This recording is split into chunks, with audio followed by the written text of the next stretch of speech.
கர்த்தருடைய பரிசுத்த நாமம் மகிமைப்படுவதாக. இந்த நாளில் நாம் தியானிக்கப்படுற ஒரு பகுதி என்னன்னா, அநேகருக்கு ஒரு சந்தேகம் இருக்கும் இல்லையா?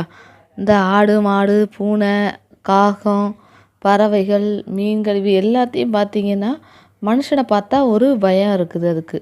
இது ஏன் அப்படின்னு அர்த்தம் பைபிளில் இருந்து நம்ம பார்க்க போகிறோம்.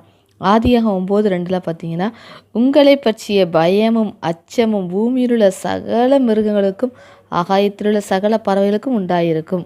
பூமியிலே நடமாடுகிற யாவும் சமுத்திரத்தின் மச்சங்கள் யாவும் உங்களுக்கு கையளிக்கப்பட்டன. ஜீவ ஜந்துக்கள் எல்லாமே நமக்கு ஆகாரமாக இருக்கணும், தாவரங்கள் ஆகாரமாக இருக்கணும். அதுக்காக நமக்காக படைக்கப்பட்டது தான் அந்த ஜீவ ஜந்துக்கள் எல்லாமே. அதனால் ஆண்டவர் நோவாவுக்கு கட்டளையிட்டது, இந்த ஜீவ ஜந்துக்கள்லாம் உங்களுக்கு பயப்படும் அப்படிங்கிறதுனால தான். நம்மளை கண்டு மனுஷன் எவனும் பயப்பட மாட்டாக்கான். அவன் வந்தாலும் அப்படியே போகிறான். ஆனால் ஒரு மிருகம் நம்மளை பார்த்தா என்ன செய்யுது, கொஞ்சம் அப்படி ஸ்ட்ரக்